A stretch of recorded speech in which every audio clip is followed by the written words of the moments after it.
waaqayyoon abbaa keenya baay'ifnee guddaa galateeffannaa. Mata duree tokko irratti jalqabnee turre walii wajjiniini waa'ee jijjiiramaa irratti bara nuyi keessa jirru kana lallaba duwwaa dhageenyee galuutu hin ta'in jijjiiramatu nu barbaachisaa jennee kaafnee turre.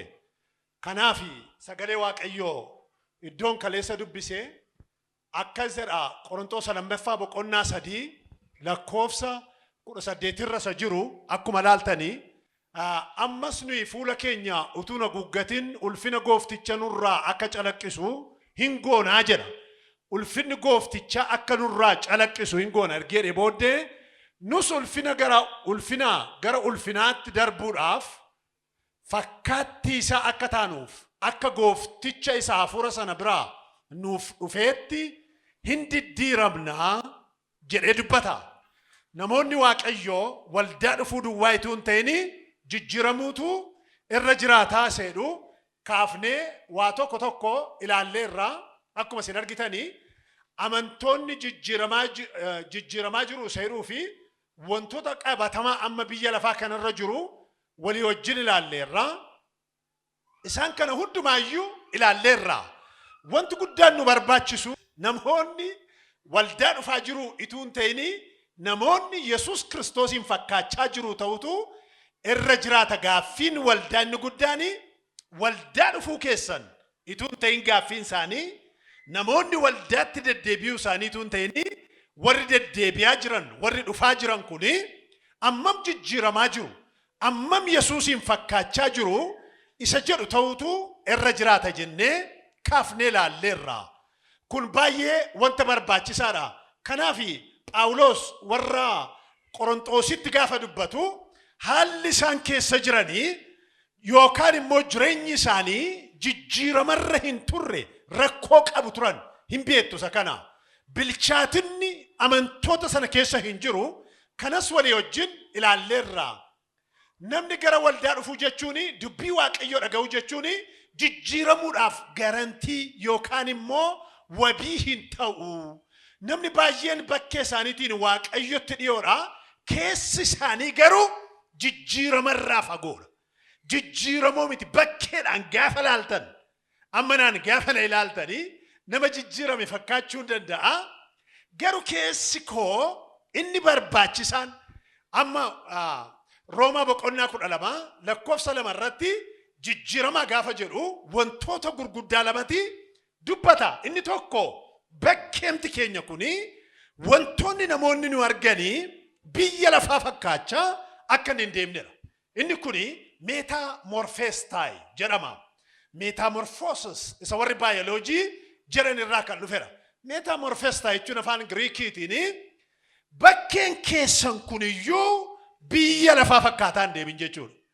Isinii galeera innumti nuyi baay'ee importantiidha hin jenne iyyuu akka inni biyya lafaa fakkaataa hin deemne waaqayyoon barbaada. Namni barbaaduu danda'a. Barumsi sobaa barbaaduu danda'a. Waaqayyo garuu he calls it maal jedha metamorphostai bakkeen kee kun akka metamorphosisii bineensonni jijjiiramaa deemanii isa dheengaddaarraa har'a isa biyya lafaa fakkaataa turerraa isa Yesuusiin fakkaatu haa ta'udha. Inni lammeeffaanii skema yookaan immoo skema zestai jedhu warri Giriikii maal jechuudha? Lapheen kee inni waaqayyo wajjin walitti dhufeenya qabu hageeddaramu. Kanaafiti Roomaa boqonnaa 12 lakkoofsa 2 irratti gaafa dubbiftanii bakkeen keessanis hajijjiiramu keessi keessanis hajijjiiramu jedhee dubbata. Sammuun keessan gaafa jedhu akkaataan yaada keessanii yaadi keenya jijjiiramee jennaani kallattii deemsa keenyaatu jijjiirama. Dubbii keenyatu jijjiirama. Akkaataatti baanee gallutu jijjiirama. Kanaaf jijjiirama jedhee dubbata. Waldaa dhufuun keenya wabii miti jijjiirama keenyaaf. Lallabuun keenya wabii miti jijjiiramaaf. Faarfachuun keenya wabii miti jijjiiramaaf. Raajii dubbachuun afaan haaraa dubbachuun wabii miti jijjiiramaaf. Saa'ol kan jedhamu raajii dubbate jedhamti. Kanaaf as keessatti gaa sababiin isaa namoonni torbeedhaanii waldaa dhufuu lallaba gaarii dhaggeeffachuu baay'ee ganama lallaba bayis. Oh, that's great, man. Baay'ee namatti tola lallabi yarra. Midhaami jirani ajaa'ibsiifachaa galuudhaani jijjiiramni hin jiru jennee kaafneerra. Macaafa beekuudhaani jijjiiramni hin jiru jennee kaafneerra. Atu macaafa beekuudhaan jijjiiramni jiraate Fariisonni, Saduqoonni, hangafoonni lubootaa isaan silaa baay'ee jijjiiramu turan namoota gara biraan. Akka tasaa ta'e garuu akka carraa isaanii ta'e baay'ee beeku kan fakkaatanii jijjiiramarraa fagoo turan. Macaafni qulqulluun kan inni dubbatu isa kana amma nama ajjeesuu danda'utti warra gahaa turan. Maqaa tiyooloojii barsiistanii fi I tell you isin jijjiiramoo jechuun hin danda'amu. Ilaa dhagaa xuruutti dhaggeeffadhaa hundumtuu biyyi lafaa dhaga'u. Anillee gaamma badaayyuu tiyooloojii barsiisaan jiru. Al tokko garuu carraa argadhee ilaalanii isin dhiisuu mumno kooti. Isin galeera maqaa barsiistanii fi maqaa tiyooloojii barattanii fi jijjiiramtanii jechuun hin danda'amu. Ituu isin hin jijjiiramtu taatanii Fariisonni iyyuu hin jijjiiramu turan. Garuu inni guddaan maalidha? Bakkee keenyatu hin ta'in xuruutti dhaggeeffadhaa laa. Theology may not transform you. But the Holy Spirit, the Spirit of the living God. Isini galera afura waaqayyo jingafa wal argateere nama geddara. Theology is nothing without the power of the Holy Spirit. Ifa mana gotu kanarratti. Ifa mana gotu. La daga. Amman baradhe abeta beeka baqa minamini fide minamin doctorate da minamin PhD da minamin useless. Your PhD without the Holy Spirit is nothing, empty even. Theology barachuun nama jireenyi isaa wajjin waliin fudhanne taanaan Saduqootaa fi Fariisotarraa addan godhu no. Hundumtuu dhaga'u dhaqaa jilbeeffadhaa. La dhagaa Fariisonni rakkoon seendi guddaanii maal taateeti? In beektu jechuun dandeessan beeku they know the Bible. No, they know. Beeku turani maayinni maqaansaa seera waaqayyoo beeku turan. Hin beekan jettanii adduusin. Beeku turan garuu ittiin boostu godhu dhaabataniiti waan baay'ee gochuu barbaadu. Yesuus Kiristoos gaafa dhufe garuu maalittiin jedhe dubartii ejjituu qabamte ituu hin ifatin. Beektuun hin ifanne mishee ati bakka baddeettatti hin jenne maal jedheeni lammata iddoo kaleessaan dhaabatiin jedhe mitiire cubbuun kee maal siif ta'eera siif ifameera lammata deebitee sabab isaa Yesuus Kiristoosin encounter goote ennaani Yesuus wajjin wal argee jennaan namni akka dheengaddaatiin jiraatu. La dhagaa jijjiirama jechuun isa kana. Akka dheengaddaatiin deddeebi'u hin dubbatu. Because maal takkas godhe yoo ta'ani dubartiin sun lammata iddoo ijaarratte hin jiru. Abbaa manaa shan abbaa manaa meeqa qabdi hin jiru. Saduqoota Fariisota garuu maal ittiin jedhe beektu? Maal ittiin jedhe inni fateedha mitiire isin yaa warra of hin argine nana. Samaayi kana laaltanii lafa kana laaltanii bifa samaayi kanaatiin maal gochuu dandeessu? Bokkaatu rooba jechuu dandeessu? Bulluqatu ta'a jechuu dandeessu? Mitiire akka ittiin jedheen jechuu dandeessu. Isin ammayyuu maal hin goone of hin argine jedheetti dubbate. La dhagaa. Kanaafiti al tokko wangeelaa sitti beekuu duwwaa ituu hin ta'ini gadi bu'ee laphee keenya jijjiiruutu irra jiraata. Harka keessan ol qabaati yaa Waaqayyo na jijjiireeraame. Lapheetti gadi bu'uu qaba. All the seminaries warri macaafa barsiisan hundumtu asitti mataa irratti baatanii kan deeman ituu hin ta'in gara lapheetti gadi bu'ee dhaloota kan geeddaru ta'utu irra jiraata. Wanti nuyi dhageenya har'a nuunu waa geeddaru. Kanaafiti sababan ta'u namni waldaa dhufuun ndaam rakkoon guddaanii maqaan kan waldaa badaa jiru koosa kanadha. Waldaa dhaqumni isaan minaamin isin hin jiru. Isheen waldaa dhatti biniini waldaa dhaqamiti. Attamitiin akka waan akkasii hojjetaa jiru. Because waldaa dhaquun jijjiiramaa fi maal miti hin jedhe wabii miti. Namni maqaa waldaa dhufeef hin geeddaramu. Isa abbaa waldaa guutuu waldaa sana wajjin wal arguu danda'u tarra jiraata. Isa wajjin ooluu tarra jiraata. Kanaafti isa kana eda galgalayyuma kaaseera. Xurutti isa kana irra daddarba warra kana hunduma isaanii dhattanii gaafa laaltanii dhiyoodha. Yesuusitti dhiyoodha. Macaafatti fagoodha jijjiiramarraa. Namoota kana hunduma isaanii ilaalaa. Yihudaa kan jedhamu dinqii argee Yesuus wanta hojjetu hundumaa ilaalee Jijjiirama dhee yaadaan. Namni Yesuus wajjin oole. Yihuudaan garuu isuma dheengaddaatu ammas ta'a. Laa dhagaa. Isuma barreen gaddaatu ammas ta'a. Maal gootutu sin ta'e? Namichi kun hin tamaarre moo hin baranne moo barateera moo hin ariitu moo maal gootu? Yesuus garuu akkas hin goone. Dhattanii gaafa laaltan. Wajjin oola dinqii arga ergamoota keessaa tokko iyyuu ta'e immoo filatameera. Kan isa filate iyyuu immoo gooftaadha. Garuu jijjiiramne. Fayyaa isaatu ta'a. Inni itti aanu dhattanii Fariisota sila kaaseera. Agriiphaas dhattanii gaafa laaltanii. Phaawulos itti lallabee anaan iyyuu amanaa gochuu barbaadde haati. Xinnoo masheef amanaa gochuuf turte. Irraa sokke hin jijjiiraman jedhu. Dhattanii Deemaas hin gaafa laaltan eda kaaseera. Warra hin jirree fi Saa'ol afaan haaraa dubbate dhumi isaa garuu xuruu hin turre. Dhagaa dhaqaa laalaa. Namoota keessa lixee utaalaa dhufe. Miti rakkeera macaafni qulqulluun. Utaalee raajii dubbachaa dhufe. Innis akka warra gaarii. Namoonni bakkee ta'anii ilaalanii namichi kun isin jijjiirame. Afaan haaraa dubbata. Raajii dubbata jedhanii. Xinnoo ture garuu nama nabboomamne ture.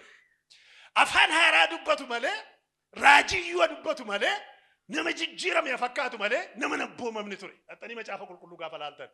Waaqayyoo ofiisi nabboomamnu nama nabboomamnedha. Waldaa dhufuu keenya miti. Adhaa dhagaa har'a galgalaa qabnee inni eda galgala.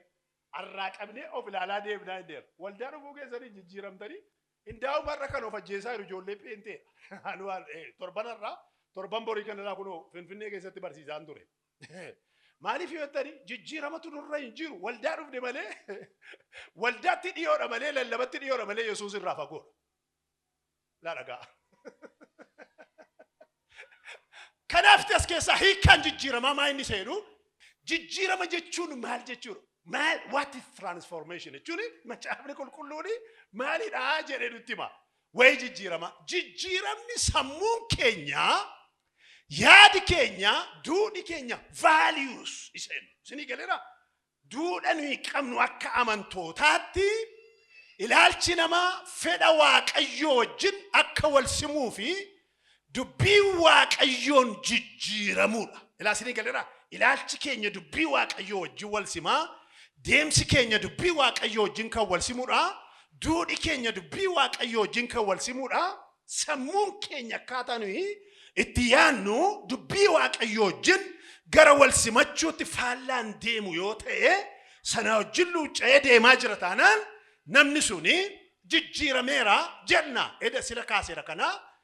Jijjiiramni dhugaanii bakkeen kan eegalu tun ta'ini yaada namaa keessaa eegala. Yaadarraa eegala. Ilaamma yaadi keenya yoo jijjiirame kallattii deemsa keenyaa jijjiirama. Yaadi keenya jijjiiramne taanaani namichuma ituu namanin ture sanatu waldaa keessa ta'a. Addaddummaan jiru iddoo duwwaatu jijjiirama. Yookaan iddoo gara biraa dhaqaayyuu har'a waldaa dhufe malee hin jijjiiramne. Ilaalchi isaan jijjiiramne taanaan. Sammuun isaan jijjiiramne taanaan.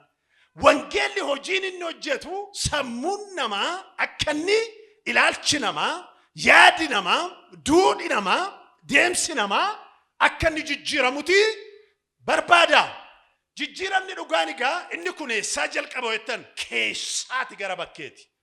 Bakkeetti fakkaachuutu hin ta'in kan Fariisotaa bakkeetti fakkaachuudha. Hin dhaabatu, hin lallabu. Isitti mee beekaa laata addaatti Gabreelitu gabaa keessa deemaadhaan gaaf tokko. Gabreelitu gabaa keessa deemu namicha tokko arga. Fariisotatu dhaabatanii namatti of argisiisu lafa gabaa dhaabataniiti miti amanaa fakkaatu bakkee isaaniitiin. Keessi isaanii garuu awwaala mara gabaa ture. Har'a maqaa Yesuus Kiristoosiin hafuurri Waaqayyoo nu keessa haxaa'e haballeessu. Keessaa bakkeen isaanii almost different. Argitanii hin fakkeessu. Reedi isaanii dheeraadha. Nama Waaqayyoo fakkaatu haalleluuyaa Waaqayyoof galanna ta'u. Minaamin jiru haalleluuyaa ni kan isaaniiti haalleluuyaa hiwee jechuun afaan warra Ibraayistiitiin Waaqayyoof galanna ta'u jechuudha. Ni galeera haalleluuyaa hiwee jechuun Waaqayyoof galanna ta'u jechuudha malee afaan haaraa gara biraa miti afaan warra Ibraayistiitiin haalleluuyaa jechuun Waaqayyoof galatu jechaartu malee afaan haaraa dubbata. jechuun isinii galeera waan hin jenaayu noo battuuni kanaaf jarri kuni dhaabataniiti hin argisiisu namatti akka amantoota ta'an akka geggeessituutu warra seera beekan ta'an hin argisiisu turan garuu keessi isaaniitu was different keessi isaanii hin jijjiiramne ture Yesuus gara namaa gaafa dhaqu garuu eessaa jalqabaa he begins from the heart laphee irraa jalqaba keessa namaati jalqaba inni keessi namaa gaafa geeddarameedhu bakkeetti namarraa mul'ata inni bakkee keessa namaa geeddaruu dhiisuu danda'a inni keessaa from inside out warra faranjii afaan ingiliziitiin inside out jechuun keessa namaa geeddareeti gara bakkee namaas maal godha amma keessi keenya geeddarameennaani deemsi keenya geeddarama keessi keenya geeddarameennaani dubbii keenyatu geeddarama waan hin taane nu keessaan ba'u keessi keenya geeddarameennaani ilaalcha keenya isatu geeddarama mindset seeramu sana argitanii isatu geeddarama akkataatti waa yaadnu akkataatti waa ilaallutu geeddarama kanaafti as keessatti bakkee keenya duwwaa itoo hin ta'in sammuun namaa waaqayyoon yeroo bocamu jireenyi namaas hin bocama sammuun keenya shape jechuudha bocamu jechuun sammuu keenya kanatu yeroo waaqayyo bocee jedhu akkaataan nu itti waa ilaallu akka Ahizaab warra dhabanii itti ilaalan miti jechuudha adda ta'a jechuu barbaadeeni kanaaf jijjiiramni hojii hafuura qulqulluutiin gara bifaaf amala Yesuus Kristos qabaachuutti geeddaramuudha ila argitanii amma akkan sila sitti mee waldaan fuudhaanii waaqayyo fagalatu bidaaminattaniiti deemuu dandeessu waaqayyo fagalatu haleluuyaa maqaan isaa eebbifamu midhaamin jedhamee manuyi isinii galeera argiteen beektanii waama jijjiirama fakkaatu bakka namoonni baay'een haleluuyaa midhaamin waaqayyo fagalatu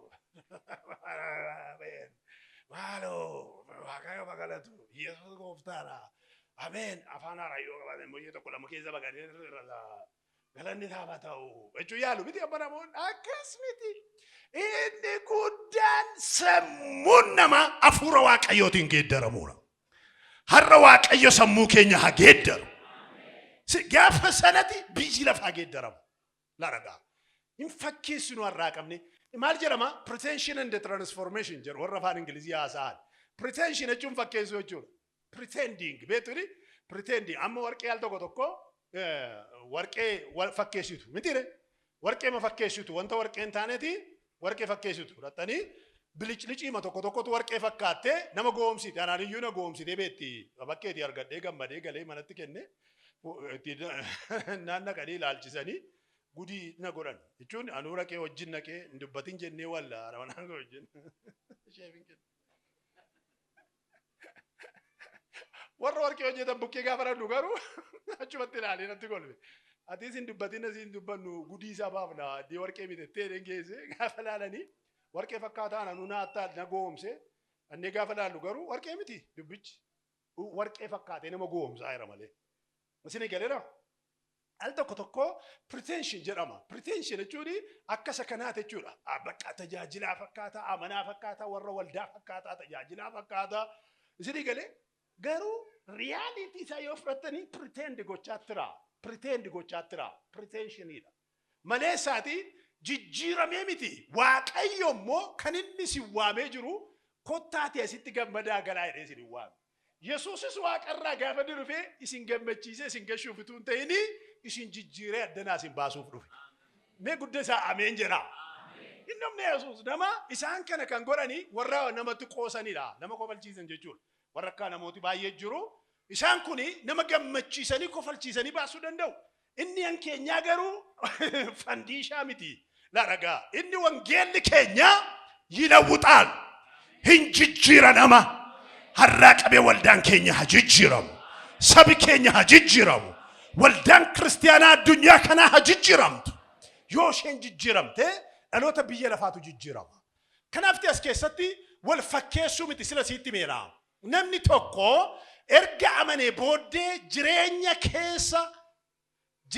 keessa dhufee wajjin itti hin fufu isinii galeera goototee man dubbisa waan ta'eef jireenya dheengedda amma waldaa dhufnee jireenya keessa turre sana baattannee dhufnu waddan ilaa dhagaa jireenyi nuyi keessa dhufnee fi keessaa dhufnee fi jireenyi nuyi amma keessa jiraannu is totally addaddummaa guddaa qaba waliyyuun argan laaragaa maalin godhan hin jedhe kan wal argan miti they are very different agaa jireenya akka dheengadda haasaa turree fi akka dheengadda deddeebi'aa turretti warra jiraatu hin taanu yeroon fuula waaqayyoo duratti dabarsinu hundinuu wanta caalutti wanta ulfina qabeessa ta'etti nama bocaa deema ilaasni galeera waldaa keessa teessuun hin masin kaleessaa farra gidduu conference lallaba barsiisa tajaajila gaafa jedhamu lallaba sana dhaga'uutiin hin geeddaramtan xuruutti dhagaa ammas irra siittima lallaba sana jiraachuutiin garuu hin geeddaramtu irra deebi'uu san jedhu gal lallaba baay'ee barsiisa baay'ee gaarii dhaga'uutiin namni hin geeddaramu lallaba baay'ee gaarii lallaba baay'ee bayeessa ta'e sana jireenya isaatiin jiraachuutiin experience gochuutiin garuu hin geeddarama geeddarumsa namoonni barbaadanii lallaba dhaggeeffachuu duwwaa miti harraa qabanii wayee kana itti yaaduuf itti jiraachuudhaan namni geeddarama jijjiiramni hafuuraa lammata dhalachuudha ila ragaa lammata maal gochuudhaan jedhamee wajjin lammata dhalachuu jedhamee biyya gara biraatti isin gaafatu are you born again namaa jiru dhufanii are you born again jechuun lammeeffaa dhalattee ta'e warra waldaa keessa jirani namoonni tokko maa jedhanii deebisu gaafa isaan akka jedhanii free for the born again thirty erra for 75% what about 25% gaafa itti jedhan maal jedhu ishee immoo dhugaatiin dhuga waan ta'eef har'a Itoophiyaa guutummaa waldaa kiristaanaa biyya kanaa hundumaa harkaa afurri dhugaatiif qodaa dhugaatii hundumti ishee humna dhiiga Yesuusiin caccabdee lafatta nabbitu. Maaliif namoonni baay'een wayinii dhuguuni maaloo dubbadhee beeka mana kana keessatti. Harreen gaddaa gaafannu. Wayinii rakkoon qabu midhaan rakkoo qaba. Eeyoota akkasiin jedhe. Isiitti mee namni wayinii ayinatii meeqan isiitti mee? Ayinatii afur yookaan ayinatii shanin isiitti mee barreen gaddaa. Wayiniin inni tokkoffaan maaliin jedhe? Strong wayinii jedhama. Isa amma bakkeetti binnee dhunnu kan. Hojii ergamootaa boqonnaa lama keessatti maal jedhan ergamootaan warri kun afaan haaraatiin dubbatte irra bishee xaxameera kanaafi maal taateetti daadhii jabaa dhuddeettiin jedhani strong wayne jedhamanni sun wayinii jabaa jedhamanni sun isa nama macheessu amma bakkee kana kiyyaa bitanii dhugan jechuudha isa kana dhaqanii wanti inni hojii qammas minaamin rakkoo qaba dhagaa inni lammeeffaan immoo qomxaattee jedhama Yesuus Kiristoosin qomxaatteetti qabani anesteeziyaa inadoocha innis wayiniidha malee waan gara biraa miti Yesuus itti gaafa qaban sana inni qammase suni hina doocha ture hadoochaa jedhama dubartoota Yerusaalem keessatti warra duu dhaqan warra gara du'aatti deeman kanaaf yeroo baay'ee dubbadhee beekamni namoonni gara du'aatti gaafa deeban wayinii maal godhaafi nama jireenyi itti dhaaf maal godhaa Solomoon wayinii daadhii wayinii maal godhaafi rakkina isaa maal godhu isiniif jechuu miti warra bakkee kana keessa naannee olii gannaan na'aa olutu rakkatee naan wayinii daadhii sana obaasaa jedhe miti warra du'atti keessan firdiin itti faradame fannootti ba'uu deemantu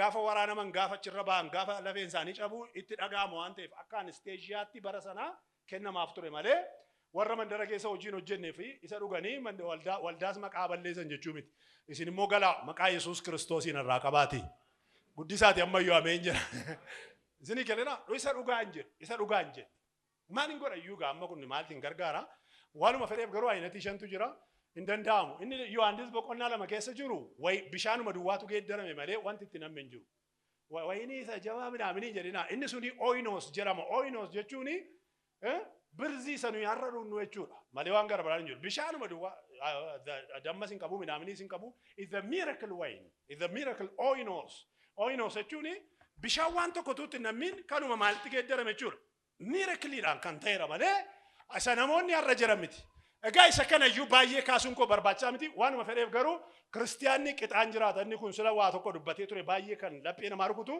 nuyi gaalamoota wajjin hiriyaa miti nama bukkee keessatti maati gaalamoota wajjin hiriyaa miti jedhanii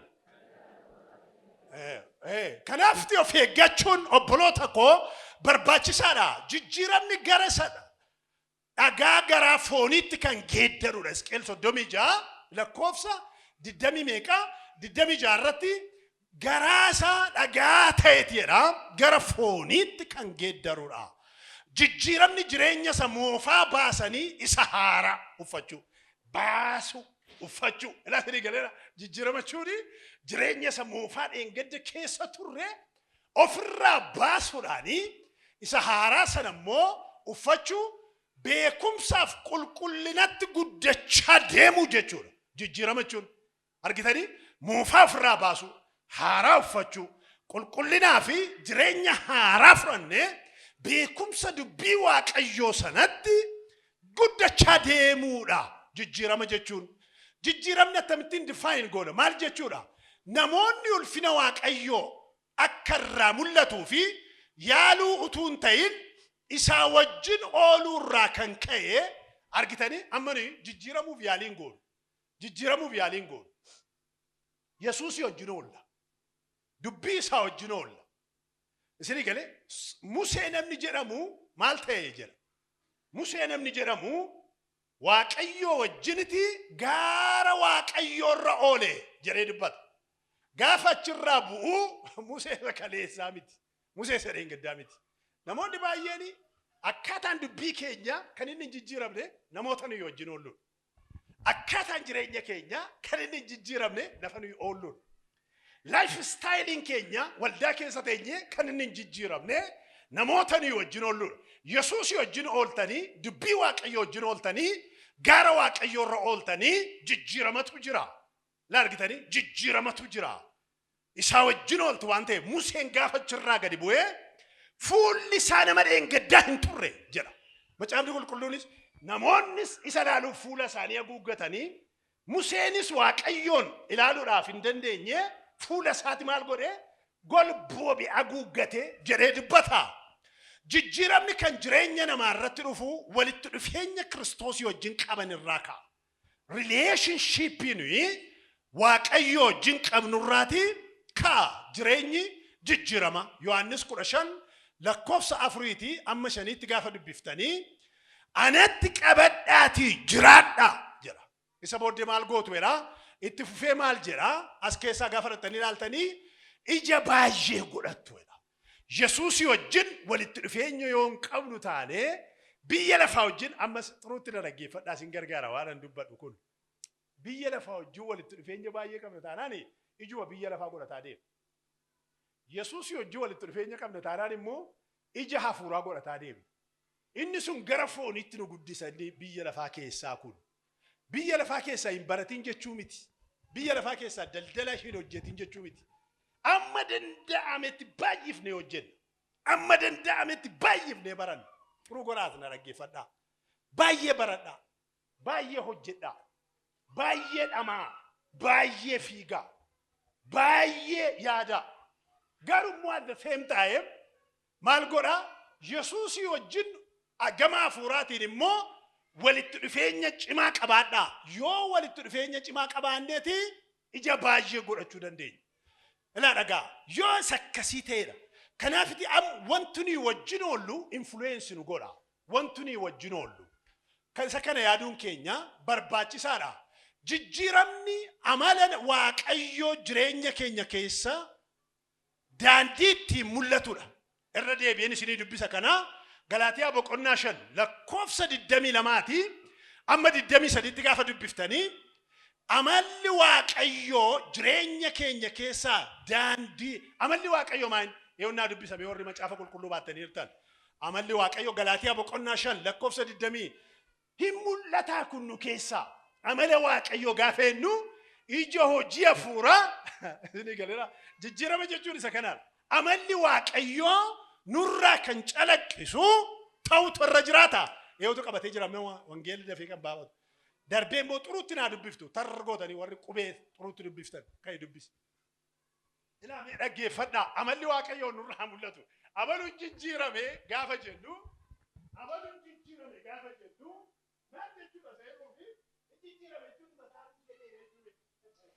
iji hojii hafuuraa immoo jaalala gammachuu nagaa obsa gaarummaa arjummaa amanamummaa garraamummaadha of dhowuudhas egaa seerri isa kanaan mormuu hin jiru.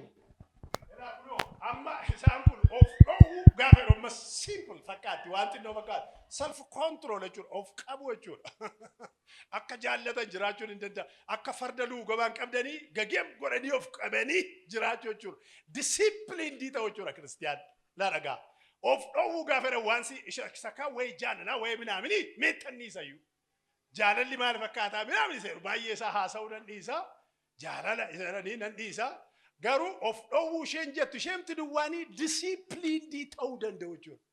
Kiristiyaanni disciplineediidha. Discipline jireenya disciplinedii ta'edhama jiraatu jechuudha kiristiyaan. Of qabee nama jiraatu. Of luugamee nama jiraatu. Ituu urgaa'u nama nyaachuu hin dandeenye. Ituu bareedu nama hinkoochuu danda'u.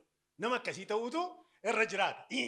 Nama jechuu danda'u ta'utu irra jiraata. Ulfina Waaqayyoo fi nama jiraachuu danda'u ta'utu irra jiraata. Kanaafti amalli Waaqayyoo nu keessaan mul'achuu jalqabeera taanaani nuyi maalidha jechuudha.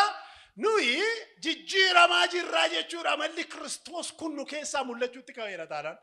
Amma har'a baay'eema gobozii akka ta'anitti amantoonni baay'eeni of argisiisu. Dubbiidhaanii, hojiidhaanii, wantoota adda addaatiin completely biyya lafaarraa wanti adda nu baasu hin jiru. Isinuun beektu kan. Ana dhagaa. Biyya kun immoo beekumsas nutti fakkaate.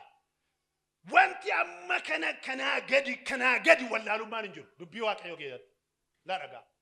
Kanaa gadi wallaalummaan biyya lafaa keessatti yoo barbaaddan kanaa gaditti hin jiru.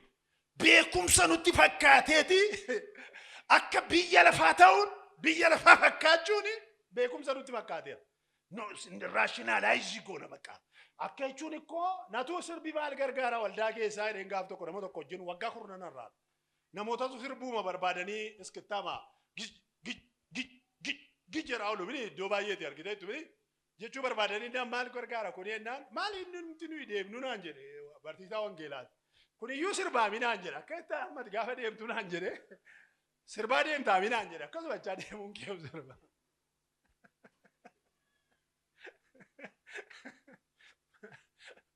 No, sirbamiti. Intentionality yaadde wanta di gootu. Yesuusi hin sirbine. Paawulosi hin sirbine.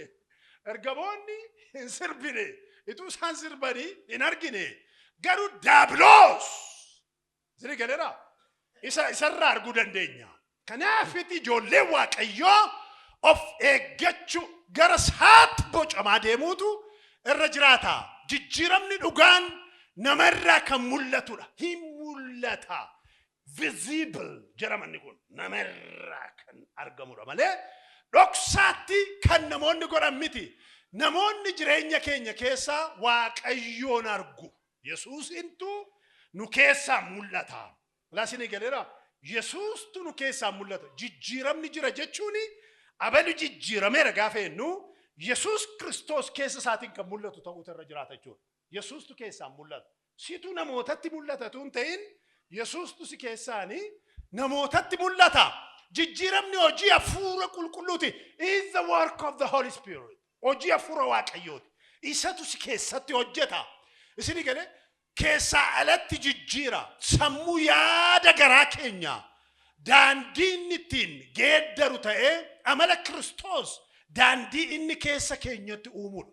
Amala Yesuustu nu keessatti uumamaa deema. Jijjiiramte jechuun amala Yesuustu si keessatti hin jijjiiramne jechuudha. Taati isin iyyuu of ilaala namoota bukkee keessanis ilaala akkuma dheengaddaatti dubbata taanaan namichi sun hin jijjiiramu. Akkuma sanaatti jiran bayyuu. Ama Yesuus Kiristoosiin keessaanii argitan taanaan namichi sun ammayyuu hin geeddaramu. Kana immoo ofiinii yaaluun hin danda'amu. Yaaliidhaan ituu hin ta'ini hafuura Waaqayyoof gaafa of laattee isa wajjin ooltuti isatu maal si godhaa si geeddaraa deema si jijjiiraa deema. Waldaafis kan barbaachisu miseensota miti warra jijjiiramanii. Laadhagaa jijjiiramni jireenyaa warra irra jirudha. Kana beekuun keenya barbaachisaadha. Eenyutu jijjiirama seeruuf Qorontoos lammiffaa silan dubbise keessatti gaafa fudhattanii hundumti keenya jedha. Mina dubbisime Qorontoos lammaffaa san sila kaase sana. Na dubbisaa mi abbaan daftanii argattanii. Nuyi akka Museen goonu. Akka Museen goonu. Akka Museen goonu. inni sabni Israa'el calaqqisa fuula isaa irraa darbu sana akka hin arginetti fuula isaa golgate. Nuyi ishi isa booddee Yaanni isaanii garuu hin adoochifameera.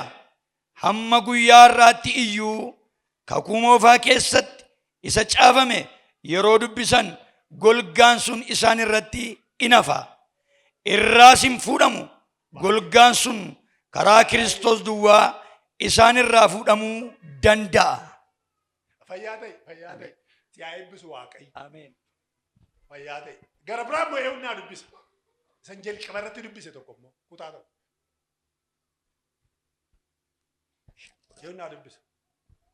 Kanaafis namni kan Kiristoos yoo ta'e uumama haaraadha. Inni moofaan darbee Waaqayyo si haa eebbisu baay'ee inni moofaan darbee ishi. Inni moofaan darbee kunoo inni haaraan dhufeera. Baay'ee fayyaa ta'e. Inni moofaan darbee amma maaltu dhufeera? Inni haaraan. Amma macaafa qulqulluu keessatti rattanii gaafa laaltanii sila waa tokko sinii kaaseen ture yaadatu miti. Eeyotu geeddarama seenuu fi ammas nuyi fuula keenyatu nu haguuggatiin ulfina gooftichaa nurraa maal taa'e?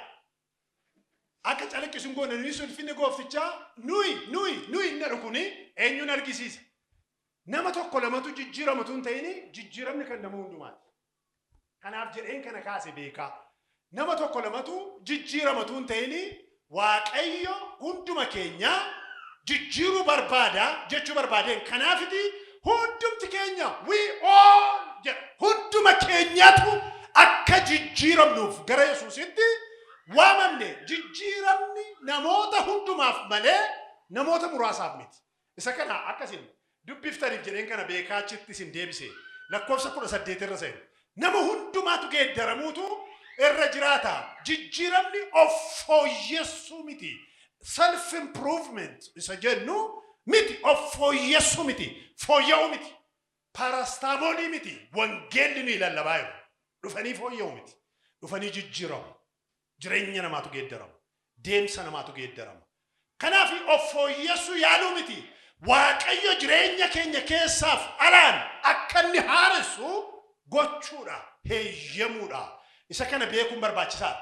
Jijjiirama guutummaa namaa, jijjiirama hafuuraa keessaati. Hafuurri keenya sinaaraa, keessi keenya naaraa, guutummaan jireenya keenya hinaaraa jechuudha. Jijjiirama jechuun isa kanadha.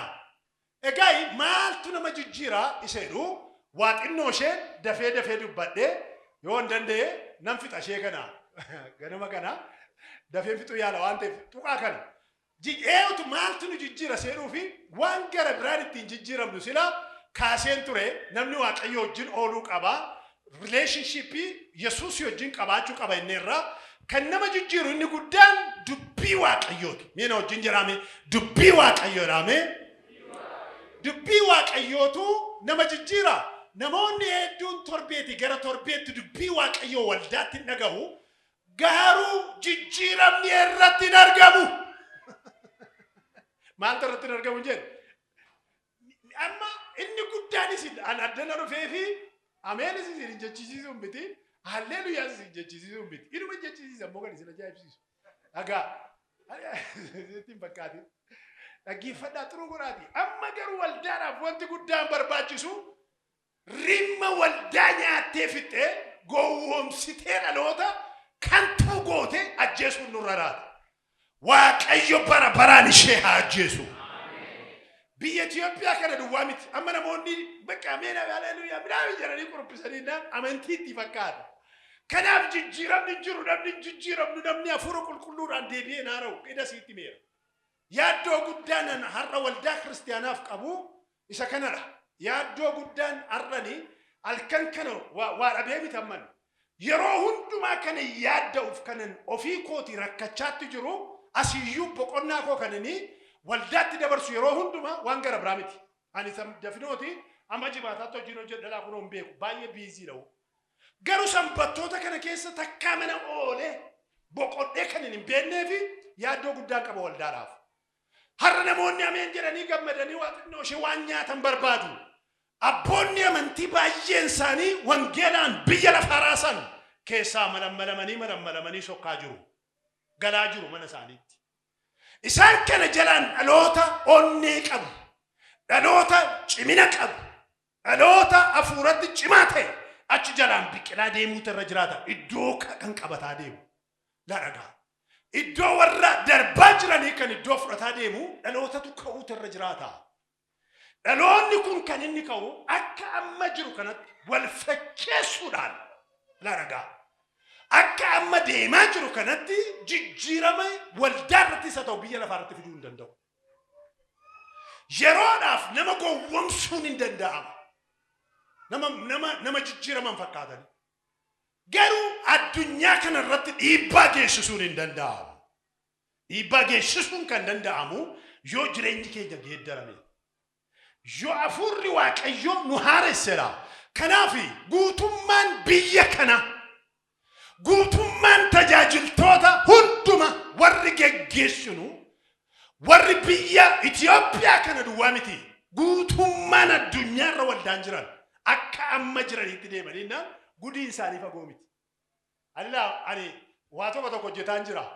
Dhiyootti iyyuu waan tokko gadi hin baasan maanni kitaaba tokko nan barreessee jira.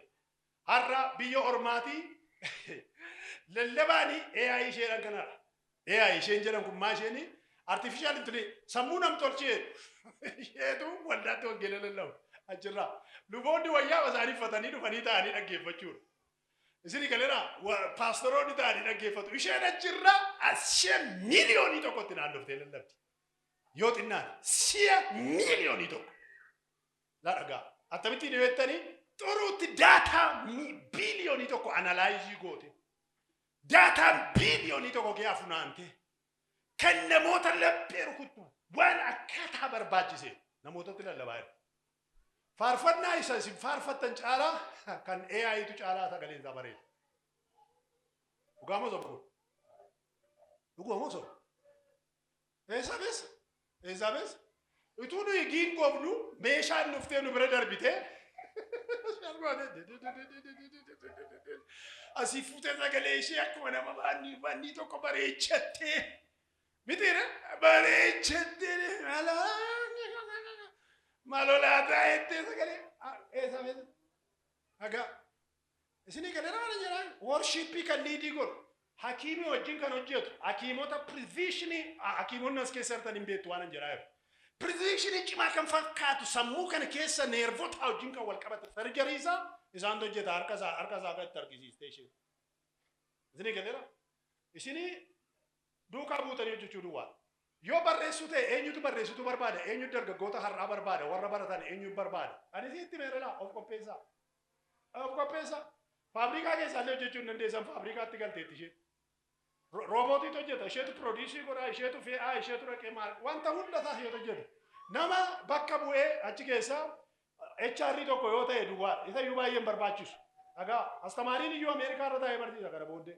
Astamaaronni hundumti keessa. Makiinaa yoo oftanii jiraattan self driving car kan jedhamu ofii isaatiin iddoo jaallateettis ni geessa. Achi warraan tirii gootu Ameerikaa keessaa dhagaadhaan caccabsanii fixannaan jedhan ijoolleen self driving waammatu taaksii kan shufeeriin qabu. Gaasheen dhuftu warri taaksii dhagaadhaan. Sanaanis hin danda'amu kaameraatu jira. Dhagaa. Iddoo baay'eetti jijjiirama hedduutu dhufaa jira.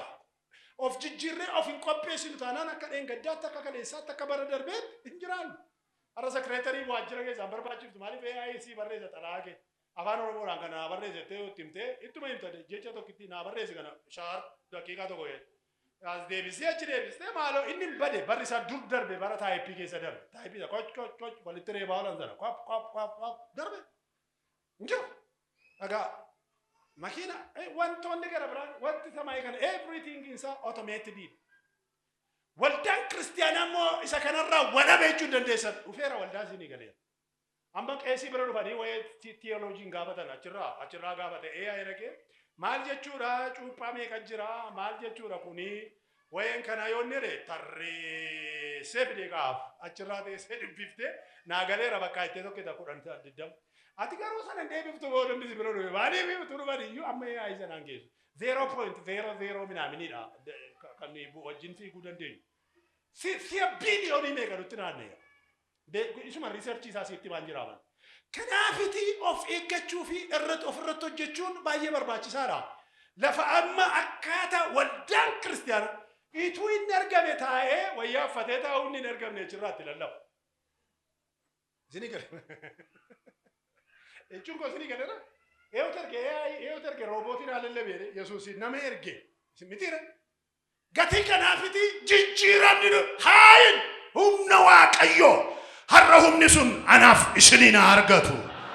Of qopheessu. Dhaloonni har'a waldaan kiristaanaa. Akka reegaddaan qooseen jiraadhaan hin danda'amu. Kanaaf keessatti sababi isaa dubbiin Waaqayyoo akka mul'ataatti tun ta'in akka odeeffannootti yoo fudhanne jijjiiramni hin jiru. Odeeffannoo jechuun informationidha. Nama ture fi addana dhaabate abalokkeedhe. This is information. Nama jenna mitiira. Inni kan Waaqayyoo garuu is revelation. Inni mul'atadha. Dubbii nama jijjiiru.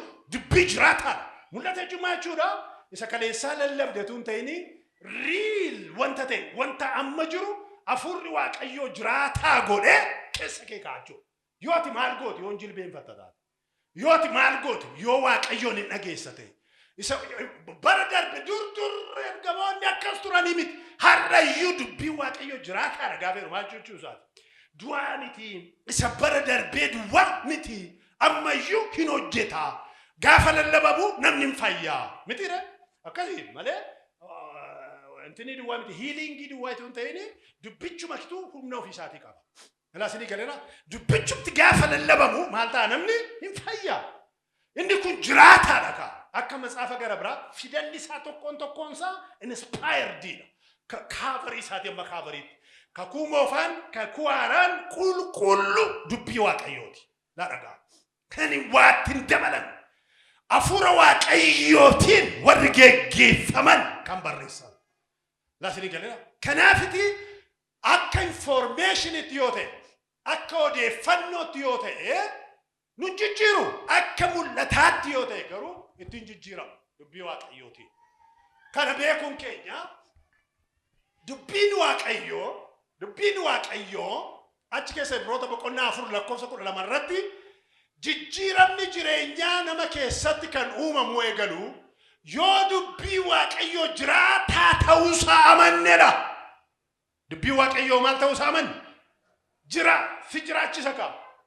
Isin gale isuma du'aa kanatti fuudhee nama godha. Dubbii Waaqayyoo sun. Amma daqiiqaa 10 duwwaan isiitti maaxiruutti as dhaggeeffadhaa. Dubbiin Waaqayyoo Ibroota 4:2 dubbiin Waaqayyoo gara jireenya keenya yeroo dhufu kallattii jireenya keenya akkaataa yaada keenya eenyummaa keenya boca. Eenyummaa jechuun identity jechuudha. Laazinii galeera identity. Eenyummaa jechuun biological identity dubbachaa hin jiru. Isa biologiidhaan dubbachaa jiru. An kan inni dubbachaa jiru spiritual identity isa jedhamudha. Eenyummaan eeggadda qabnu fi eenyummaan har'a qabnu adda adda ta'a. Akka ammame booddee lilan kaasan ta'a. Yaaqoob kan jedhamutu Waaqayyoo wajjin waldaansoo wal qabee jedhamti. Isa booddee maal ta'e? Waldaansoo wal qabee jechuun waldaansoo wal qabanii miila wal jala kaanii wal kuffisuu fedhan sun ta'ini. Isinii galeera. Eessayyuu dhaabatee kana gochuu hin danda'u garuu akkaataan understand godhu eeriyaa sana akkaataa itti wadhu isiitti hima.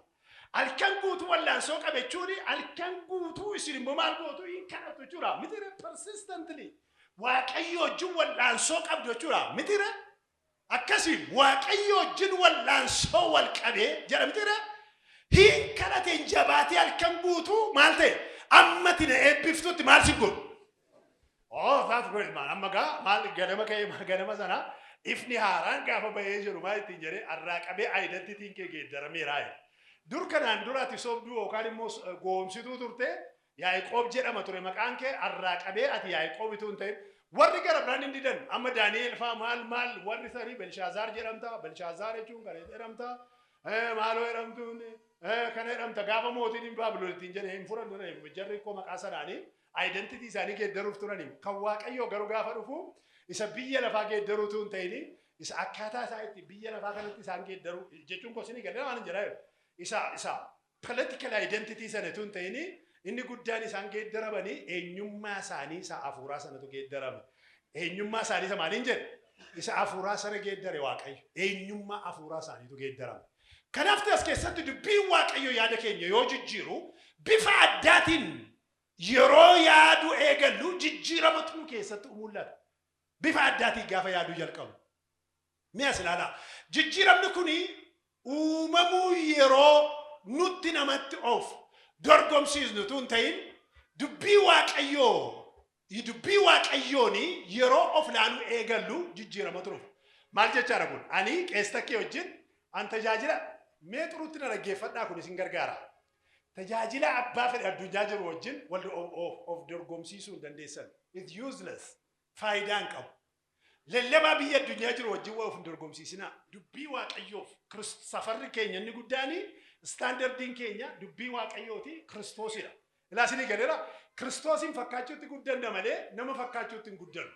Kanaafiti kan of dorgomsiisuun nurra jiraatu gara dubbii waaqayyootti of deebisna. Na hubatteetu abalu wajjinini wal qixxee hojjedha wal qixxee tajaajila tun ta'ini Kiristoosin hin fakkaadha jenneeti of laaluutu nurra jiraata.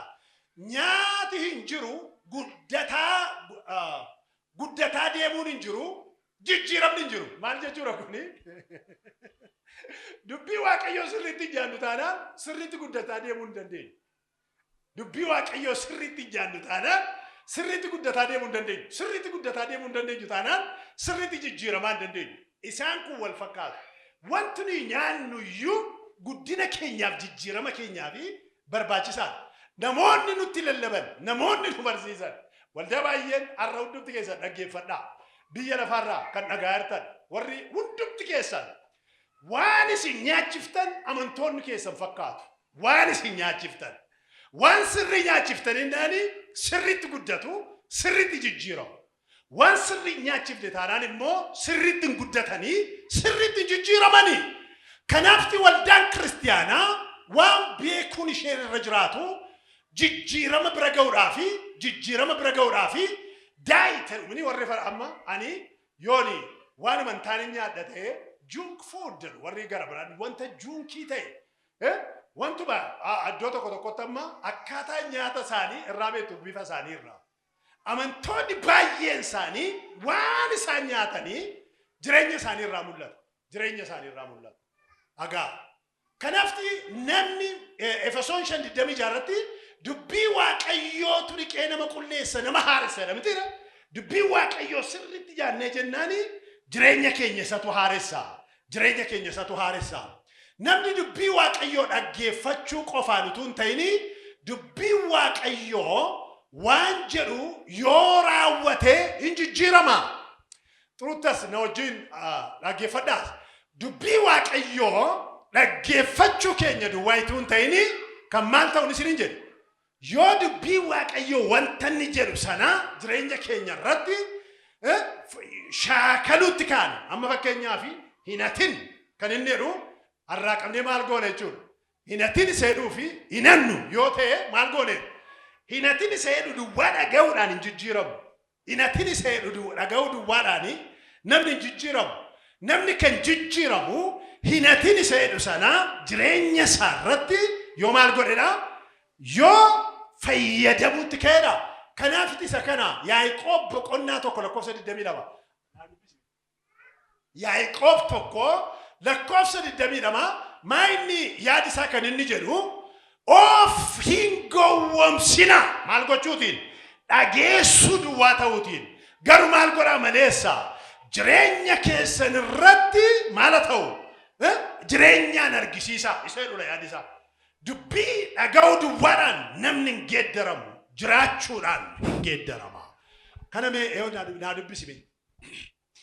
Warra dubbicha hojiirra oolchan ta'a malee warra dhaga'uu duwwaadhaan of gowwomsan hin ta'inaa. Amma sanbata lallaba dhageenya. Sanbata faarfannaa dhageenya. Sanbata barsiisa dhageenya. Dhaga'uu kanaan hin geeddaramtan.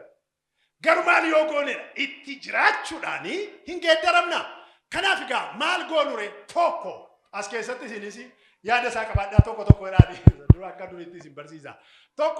Tokko kanarratti dubbicha nyaachuu eating the word isinii galeera dubbicha nyaachuu maal jechaadha kun afaan kee banii waan ani siif kennu maal godhe nyaadhe iskeel boqonnaa meeqa boqonnaa lama lakkoofsa 8 amma 9 harkicha keessa macaafa maramaa tokkos nan arge jedhee dubbata wanti nuyi nyaannu wanta namoonni har'a qopheessanitu hin ta'ini waan kanaan dura harka waaqayyoo keessa jiru razini deebi'u kan wanti nuyi nyaannu kuni gaafani nyaadhu naan jenna maal nyaadhu gaafan jedhu harka isaa keessa jira harka eenyu keessa jira harka waaqayyoo keessa nyaadhu jedhu keessa jira waan isin har'a ofii keessanii bixxiltan miti waan ana har'a bixxilu miti waan isin nyaattan waan waaqayyoo duraan maal godhedha qopheessedha kan nuyi nyaannu dubbiin kuni dhattanii gaafa laaltanii akeekkachiisa waaqayyoo akka mana warra didanii kana hin ta'in warra mana didantu jiru akka isaaniin ta'in argee booddee dhaloota mata jabeeyyii jijjiiruuf dura jijjiiramu dhaloota dubbii waaqayyoo hin qabnetti himuu fi dura nyaachuutu barbaachisa. Dini galeera maal gochuutu barbaachisa dura nyaachuu nu gaafata dura jijjiiramu nama jijjiiruutu hin dhaqiin dura jijjiiramuutu nurra laata. Al tokko nuyi maal goona atu ofii keenyaan jijjiiramin nama jijjiiruuf yaalii goona. Atu ofii keenya ofitti lallabin dura namatti lallabuuf yaalii goona. Har'a hindi kun maqaa Yesuus Kiristoosiin jireenya keenya hadhaalu. Zini gale namatti tu hin dura let's practice it first. Ofii keenya hashaakalu dura itti jiraannu dura nu ageeddaru dura nu haaressu dura erga nu haaresse booddee nama gara biraanu maal godhu dhandee nama haaressi nagaa because dubbichatu nu keessa jira. Waaqayyo nyaadhu dura alanfadhu dubbicha keessa kee hajiraatu jedhe malee dhaqi lallabin jedhe. Awoo nama keessa jiraani maal lallabdu? Yoo nama keessa jiraani maal namatti himu? Yoo nyaachuu jechuun ikkoo alanfachuu jechuudha. Beektu ni gal nyaadhu gaafeedhu guuttadhu keessa kee maaliin dubbichaani eddi dubbichi nu keessa guute booddee yoo dubbanne illee kan nuyi namatti himnu sagalee waaqayyooti. Amma tu'amaani lallabaa oolettanii sa'aatii 20 dhaabadhee barsiisaa nan oolu. Rakkina maaliifi waan gara biraan tika dubbiin waaqayyoo nu keessa jiraateen nama maal gochuu dandeenya? Gatii kanaafi nama rakkiftan jechuudha.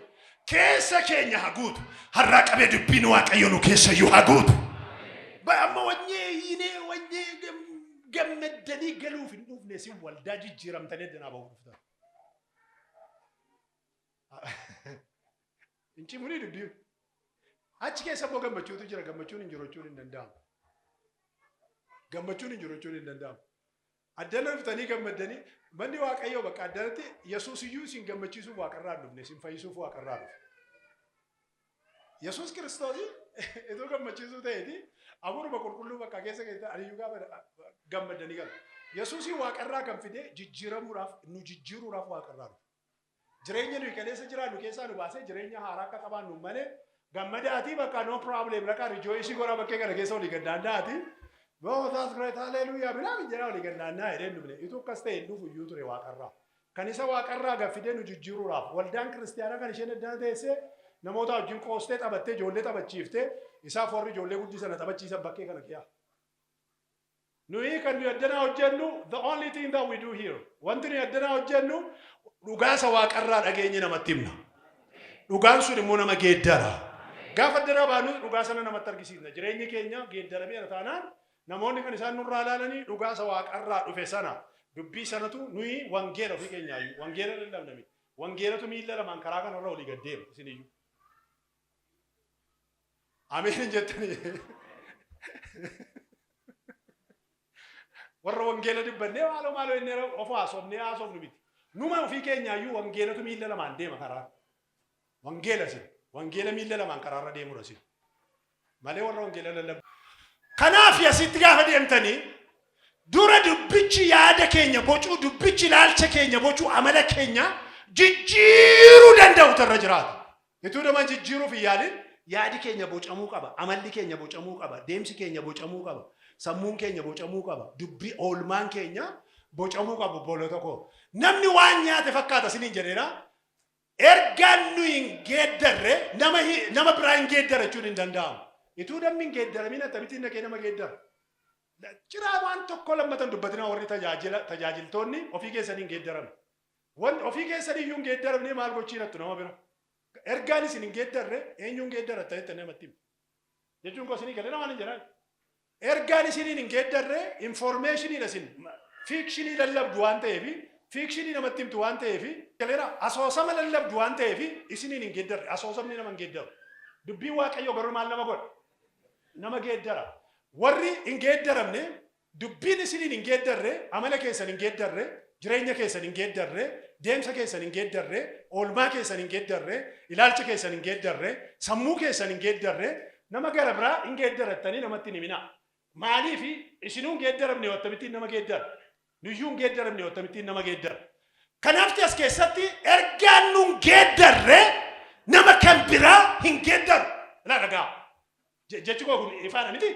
Ergaan nuun geeddarre nama gara ergaan laphee keenyatti hin buune laphee nama gara biraatti hin buune. Nutti hin buune kaa. Kanaaf isa kana beekuun barbaachisaa. Obboloota ko adaraa gooftaa waan ani isin kadhadhu inni guddaan yoo jiraatu.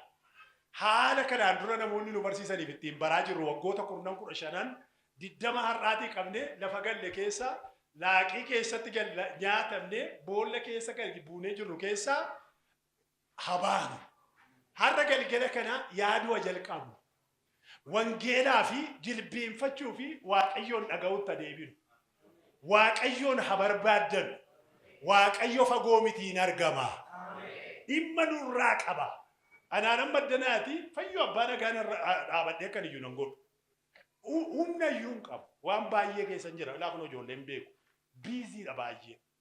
Garuu Waaqayyo sanni keessa koo kaa'ee isinitti muufin dhaabadhee yaa'udha guyyaa guutuu. Iddoo adda addaatti jechuukooti. Dhaabadhee yaa'u. Warra abboota dhugaatiin jiraatan bakka bu'uu barbaaddu. Bakka bu'uu hin barbaaddu. Warra biyya lafaa kanatti wangeela dhugaa argisiisanii lubboota miiliyooniidhaan mootummaa Waaqayyootti gashaa jiran bakka bu'uu hin barbaaddu.